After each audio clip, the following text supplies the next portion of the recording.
Baik, Assalamualaikum warahmatullahi wabarakatuh. Perkenalkan, nama saya Muhammad Yoga Pratama dengan NIM 22073058.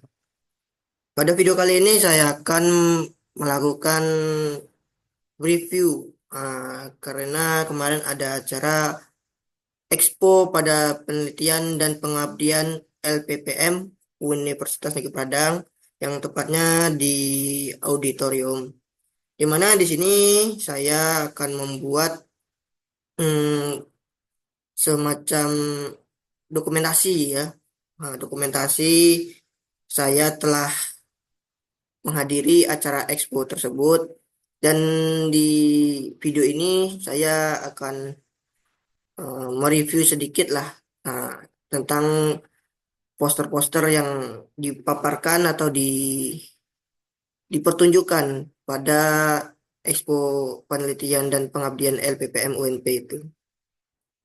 Oke, di sini saya buat video ini sebagai tugas dari mata kuliah statistika yang dosen pembimbingnya diampu oleh Ibu Milana. Kemudian kita lanjut pada laporan observasi, Expo dan penelitian pengabdian LPPM UNP.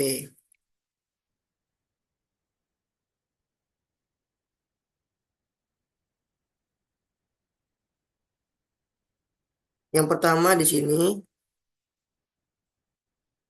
pada poster UNP Institute for Action Community Service. Nah, dari PPT di sini kan terlihat ada seorang orang tua dengan anaknya. Pokoknya ini seperti gambaran kedekatan dari orang tua dan anak gitu. Jadi eh, kesimpulan di sini yang saya dapatkan penjelasan pada poster tersebut adalah bahwa pelatihan keterkaitan ayah berhasil meningkatkan kelibatan ayah dalam pengasuhan secara signifikan. Program ini tidak hanya meningkatkan ikatan emosional antara ayah dan anak sebesar 30%, tetapi juga membangun rasa percaya diri ayah dalam menciptakan lingkungan pengasuh yang aman dan sportif. Dengan metode seperti ceramah, diskusi, dan latihan praktis, program ini berkontribusi positif terhadap pengembangan emosional dan sosial anak, sekaligus menekankan pentingnya peran ayah dalam pendukung pertumbuhan anak secara signifikan.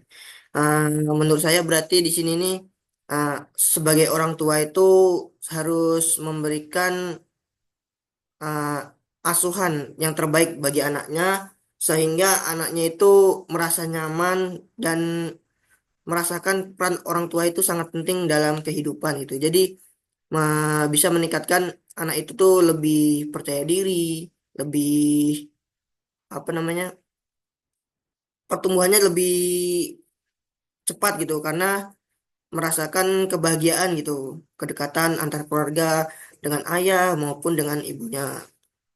Itu poster yang pertama. Kemudian kita lanjutkan.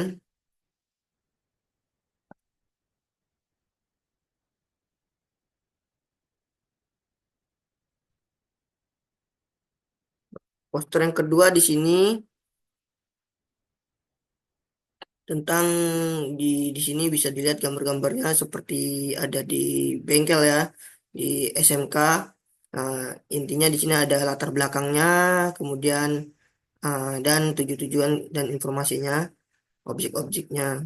Kemudian kesimpulan di sini saya mendapatkan penjelasan pada portal tersebut adalah bahwa program pelatihan sistem hidrolik dan pneumatik di SMK Negeri Sungai Limau telah berhasil meningkatkan keterampilan teknis siswa dalam bidang teknik alat berat.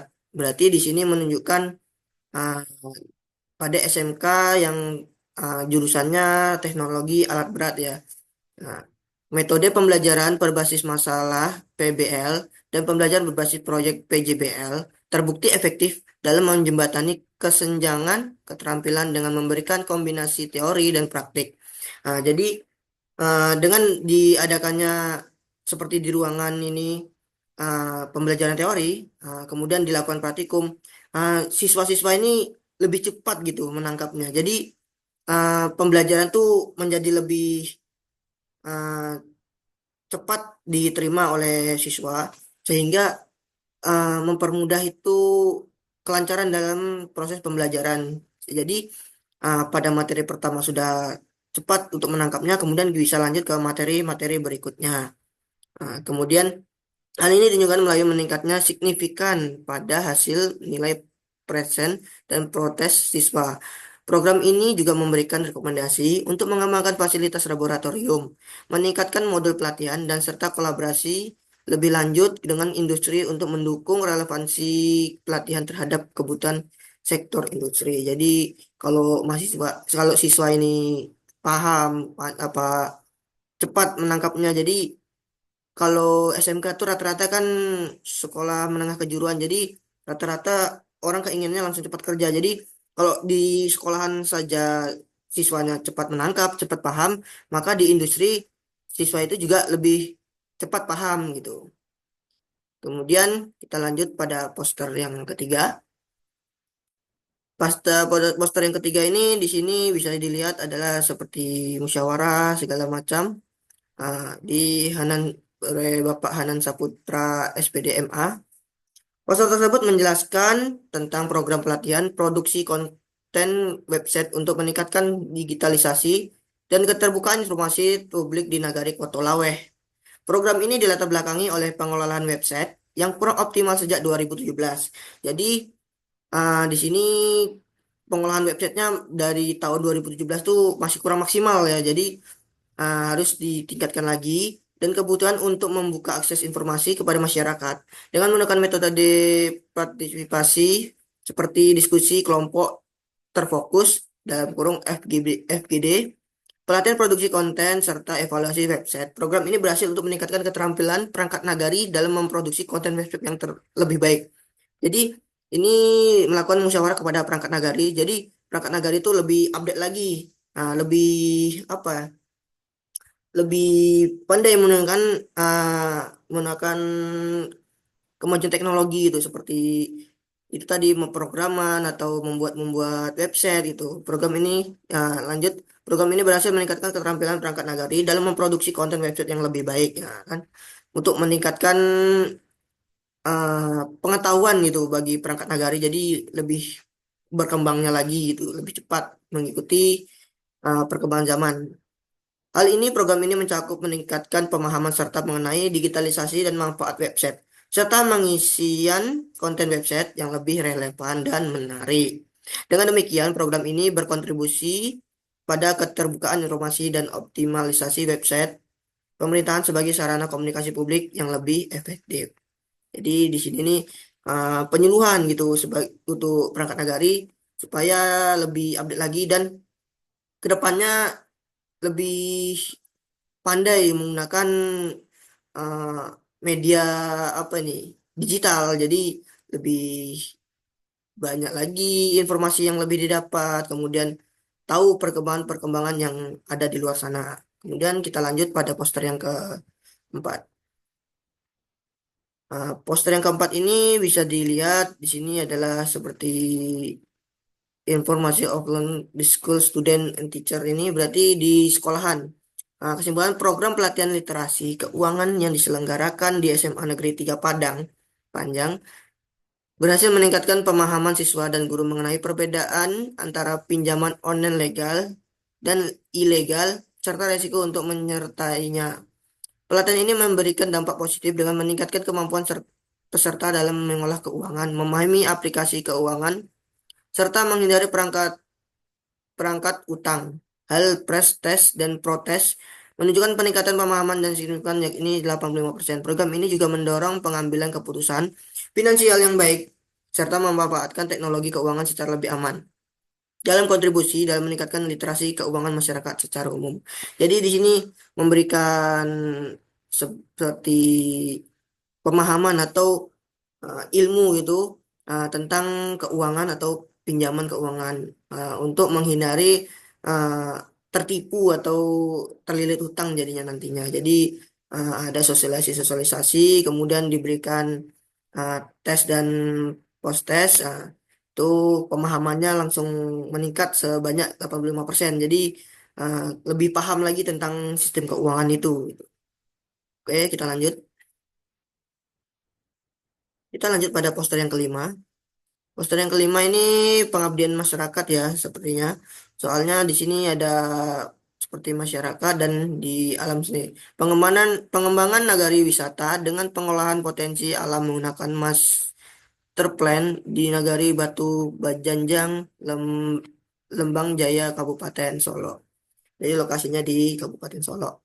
Pengembangan nagari Batu Pajanjang sebagai destinasi wisata berbasis potensi alam telah berhasil dilaksanakan melalui pendekatan yang terstruktur dan memanfaatkan master plan. Kegiatan ini melibatkan pelatihan masyarakat untuk meningkatkan pengetahuan dan keterampilan dalam pengelolaan wisata. Dampak terlihat pada peningkatan partisipasi masyarakat. Keterlibatan masyarakat, keterlibatan Dampak terlihat pada peningkatan partisipasi masyarakat, kelibatan pemerintah daerah, dan memanfaatkan sumber daya alam secara optimal. Hasil akhirnya adalah berbentuk fasilitas wisata seperti pondok wisata, jalur hiking, dan alat kemah, serta media promosi yang mendukung perkembangan sektor pariwisata lokal secara berkelanjutan. Nah, jadi di sini pengembangan potensi wisata yang ada di daerah Batu Bajanjang, Kabupaten Solo. Berarti di situ tempat wisatanya bagus seperti tadi dijelaskan, seperti pondok wisata, jalur hiking dan alat kemah. Di sini kan mungkin terdapat danau, dibuatlah jalur-jalur untuk hiking, untuk mendaki, kemudian dibuatkan pondok-pondok untuk istirahat. Jadi sebagai menjadi objek wisata. Jadi apa nih Nagari Batu Banjanjang ini lebih terekspos, nah, lebih tahu, oh di Batu Banjanjang nih ada lokasi yang bagus nih, bisa untuk tempat relaksasi atau untuk tempat kita healing atau kita berkunjung gitu, ingin melihat suasana yang alami, asri, belum ada seperti seperti di kotaan kan, di perkotaan jarang sekali melihat pebukitan, melihat tanaman yang indah-indah itu. Di sini pada poster tersebut diketuai oleh Meliwati, Ibu Meliwati, SPD, PhD, nah, dan anggotanya ada Bapak Elizen Indra Utama, SDMT PhD, dan Bapak Tata Dwi Sudiobyo, PhD.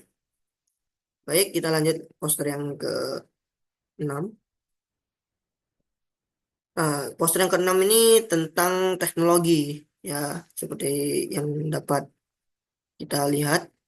Kesimpulannya dari poster di samping adalah bahwa pengembangan training elektronik untuk pelatihan di bidang teknik otomotif merupakan langkah inovasi yang mendukung pembelajaran di sekolah kejuruan. Program ini berhasil meningkatkan pengetahuan siswa dan guru terkait sistem kontrol elektronik terbukti dari peningkatan skor evaluasi tahun pertama hingga tahun kedua. Tahun kedua, pengembangan lebih lanjut harus difokuskan dan penyempurnaannya modul dan bahan ajar yang menunjukkan implementasi dan kurikulum merdeka. Upaya ini diharapkan dapat meningkatkan kompetensi siswa dan efektif guru dalam menyampaikan materi teknik otomotif secara praktik dan sesuai kebutuhan industri. Nah, berarti di sini adalah ini perangkat elektronik ya. Jadi untuk pembelajaran siswa di SMK maupun di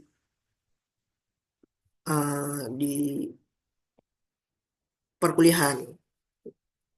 Di sini nih contohnya seperti kita pembelajaran sistem elektronik, misalkan contohnya pada mobil Avanza, kayak di SMK disediakan engine stand mobil Avanza. Jadi semua rangkaian kelistrikan, sistem engine semuanya ada di apa di engine stand itu. Jadi di kelas kita hanya pembelajaran teori, contohnya sistem pembakaran EV, atau sistem kelistrikan atau sistem lampu penerangan. Nah, setelah melakukan teori, itu otomatis kan siswa hanya mengetahui sedikit pengetahuannya. Nah, dilakukannya praktikum dan jika ada engine stand ini untuk tingkat pemahaman siswa itu sangat signifikan bisa meningkat gitu. Jadi karena apa? Siswa belajar teori sih, contohnya sistem bahan bakar. Oh ini tahu siswa ini, oh full pump ini seperti ini bentuknya, letaknya di sini letaknya. Oh injektor itu seperti ini. Oh ini kerjanya seperti ini. Jadi siswa tuh keinginan tahuannya jadi lebih besar dan pemahamannya lebih cepat gitu. Jadi uh, sangat efektif untuk pembelajaran gitu. Jadi untuk kedepannya praktikum sebaiknya harus ada di seperti di SMK tuh ada langsung engineer-nya. Jadi tidak hanya teori yang dipelajari, jadi harus ada juga praktikum. Jadi lebih pemahamannya lebih bagus kembali. Lanjut.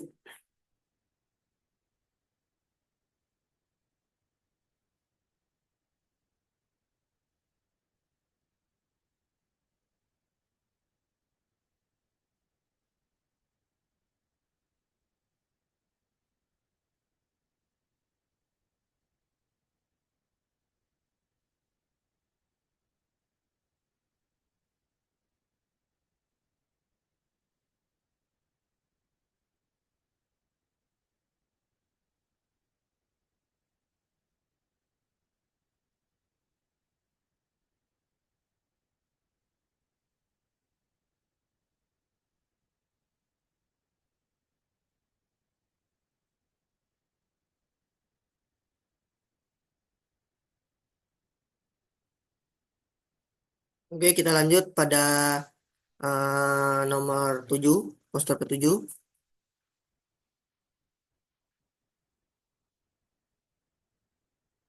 Nomor poster ketujuh ada di sini saya ambil kesimpulan yaitu pameran aktivitas dan penyelenggaraan oleh lembaga penelitian dan pengabdian masyarakat Universitas Negeri Padang pada tanggal 2 sampai 3 Desember 2024.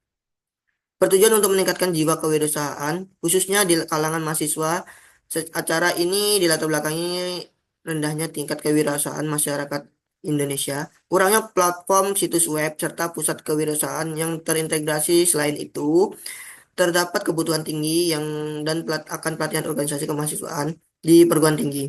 Melalui tahapan persiapan pelaksanaan kegiatan serta evaluasi dan tindak lanjut, pameran ini pem- pameran ini memberikan kontribusi nyata terhadap pengembangan pengetahuan, motivasi, strategi pemasaran, dan pengolahan izin usaha.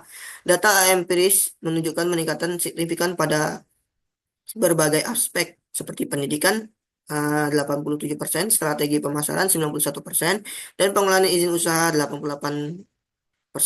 Kesimpulannya, kapasitas wirausahaan mahasiswa berhasil ditingkatkan melalui pelatihan dan penyelenggaraan oleh Training and Enterprise Development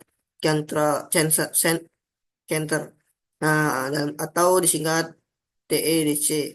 Acara ini didukung oleh situs Pet Padang ID, serta lembaga sosial UNP yang turut berperan dalam penelitian dan pengabdian masyarakat. Berarti di sini dapat disimpulkan, ini adalah pelatihan, atau uh, memberikan motivasi bagi mahasiswa-mahasiswa yang ingin ada jiwa-jiwa kewirausahaan. Jadi agar mahasiswa itu lebih mengetahui apa itu kewirausahaan, apa tujuannya, kemudian uh, apa langkah-langkah yang terbaik jika kita melakukan usaha gitu. Jadi pelatihan-pelatihan ini memberikan nilai-nilai positif gitu bagi mahasiswa agar lebih paham lagi. Lanjut pada poster yang ke-8.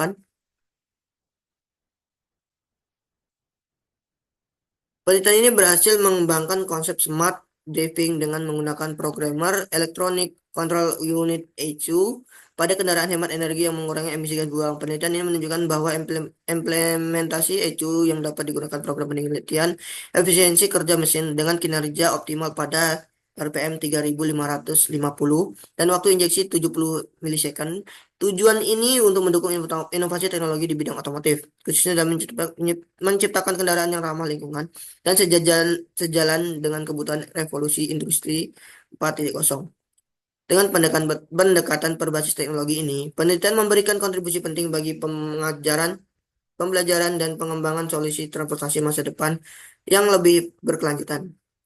Dukungan dari Lembaga Penelitian dan Pengabdian Masyarakat Universitas Negeri Padang memungkinkan penelitian ini untuk memberikan manfaat yang signifikan, baik secara akademik maupun praktis. Berarti di sini kesimpulannya adalah memperkenalkan adalah uh, konsep smart driving, yaitu uh, pemrograman ECU agar kendaraan itu hemat bahan bakar gitu, serta emisi yang rendah dan uh, energi yang sedikit yang diperlukan. Jadi uh, membuat kendaraan tuh lebih efisien gitu. Pada di sini telah diuji pada RPM 3500 dengan injeksi 70 milisecond. Itu jadi memberikan keuntungan smart driving, kemudian hemat energi, kemudian pemrograman ECU yang agar irit bahan bakarnya, kemudian menghasilkan emisi yang rendah. Jadi eh, memungkinkan untuk lingkungan tuh bagus gitu. Jadi tidak terlalu mencemarkan lingkungan seperti mobil-mobil yang sekarang gitu. Oke, kita lanjut. Pada nomor 9,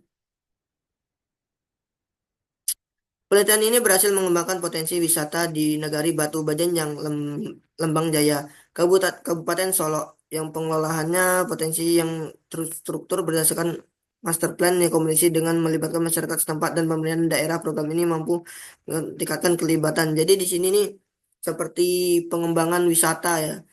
Nah, pengembangan wisata yang terdapat di suatu daerah, itu program ini mampu meningkatkan keterlibatan masyarakat dalam pariwisata 89% dan pendukung peran pemerintah lokal 92%. Hasil pengembangan meliputi fasilitas seperti pos wisata, musola, gazebo, rakit, jalur hiking, dan pengelengkapan camping, serta promosi melalui media cetak dan digital. Program ini hanya mendorong kebutuhan ekonomi lokal. Jadi dikembangkan suatu daerah ini dan dibuat agar lebih nampak lagi oleh dunia luar gitu, yang ada di daerah tersebut, potensinya, dan membuat ekonomi pada warga lokal tersebut bisa meningkat. Jadi keuntungannya lumayan signifikan lah untuk warga-warga sekitar gitu. Baik, kita lanjut pada poster yang ke-10.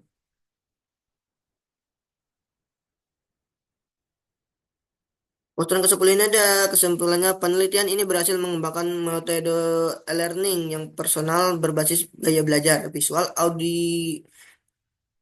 auditory, dan kinetis, kinestik atau FAK yang disesuaikan dengan kebutuhan individu siswa. Model ini menunjukkan fleksibilitas pembelajaran dalam konsep merdeka belajar, memungkinkan pengalaman belajar yang lebih adaptif, personal, dan efektif, khususnya bagi mahasiswa pendidikan kejuruan. Nah, hasil penelitian menunjukkan bahwa teknologi pendukung telah berhasil diidentifikasi dan diterapkan untuk memenuhi kebutuhan belajar berbasis gaya belajar siswa. Prototipe awal telah diuji menunjukkan validasi serta efektivitas yang baik. Pengembangan lebih lanjut memerlukan untuk mengoptimalkan desain yang perluas cakupan gaya belajar yang didukung. Penelitian ini menjadi langkah penting dalam mendorong inovasi teknologi pendidikan untuk menciptakan pembelajaran yang mandiri dan inklusif di era digital. Jadi di sini nih eh, membuat siswa gaya belajar siswa tuh lebih modern lah, lebih fleksibel gitu. Uh, Seperti mereka belajar, jadi siswa tuh lebih cepat menangkap materinya, khususnya pada uh, pendidikan kejuruan atau biasanya di SMK, sekolah menengah kejuruan, uh, agar semangat belajar siswa tuh lebih meningkat lagi gitu menggunakan kurikulum tersebut. Dan penelitian di sini uh, dilakukan oleh Bapak Dr. Dendi Kurniadi M.Com, dari Departemen Teknik Elektronika.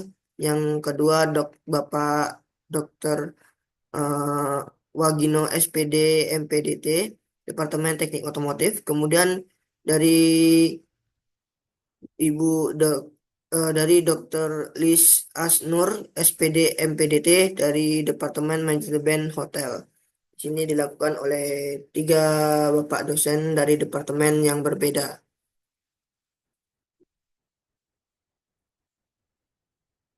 Sekian dari 10 poster yang saya paparkan. Nah, itu tadi kesimpulan-kesimpulan yang saya ambil dari berbagai poster tersebut. Nah, jika ada kesalahan kata dan salah kata, salah penyampaian dan penyebutan nama tadi, saya mohon maaf yang sebesar-besarnya. Nah, kita saya akhiri. Assalamualaikum warahmatullahi wabarakatuh.